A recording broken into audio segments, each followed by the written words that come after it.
Thank you, Ranking Member. Mr. Royce.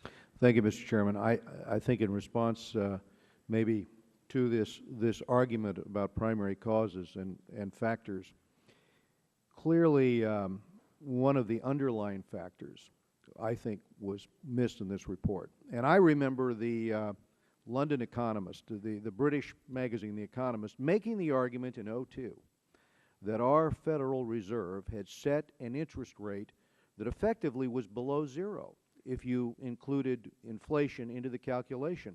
Mark Zandi, in his book Financial Shock, and I see, Barney, you've had a quote in support of some of his conclusions, but I had a chance to have dinner with him and talk to him about this particular factor and how, in my view, and I think the view of many economists, the fact that for 4 years in a row you had interest rates which were below zero, and every time that has happened, and here's what the economists said at the time.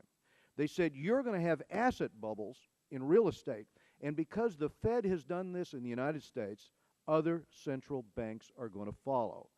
I just want it understood that when you eliminate or erase market discipline, as clearly we did with government intervention into the market, with the pressure to get those 20% down payments down to zero, Congress did that, with what we did with the GSEs, all of that helps create a bubble. And underlying that is this massive infusion of credit. And he goes through the argument, the extraordinarily easy money policies pursued by the globe's central banks helped pump up the U.S. credit and housing market. Now, as I read the report, yes, there's a mention on page 5. There's maybe 3 different mentions through the report about interest rates being low. But I think what you missed is something that the Federal Reserve and Mark Zandi, at least in the majority report here, the thing that you missed was the crucial role that played. And I wanted to ask you about that and how, and you've been criticized. I mean, this argument has been made by many journalists and economists since the report came out. I wanted to ask you about that. And the other point, I think, is that I don't think you can debate the issue with respect to the role of the GSEs given the losses, which are probably going to be $350 billion to the taxpayers, and given the fact that those institutions were at the heart of the collapse of the housing market. More importantly, the Federal Reserve came here in '04 and '05 and warned us that unless we regulated the GSEs for systemic risk and OFAO gave the regulator the ability to bring down those mortgage portfolios, that this would create a systemic financial crisis. And here we are. And so I wanted to ask you, Mr. Angelides, about those 2 points. Great. Thank you very much. I appreciate the questions. First of all, we did look at international capital flows. We looked at excess liquidity. We looked at monetary policy. And in fact, in the book, I think it's on page 83, there's a whole section on credit expansion. We also have parts in the book where we discuss what happened in terms of other countries, housing bubbles. But let me say this. On that issue, the Commission concluded that yes, there was excess liquidity, but in and of itself, that need not have caused a crisis. That there could have been, recognizing that excess liquidity, regulators, market participants should have exercised discipline. And in particular, let me just give you the example of the Federal Reserve. Knowing that there was that kind of excess liquidity in the global economy, it was incumbent on the Federal Reserve to use its power under HOPA, use its power to set reasonable, prudent mortgage lending standards.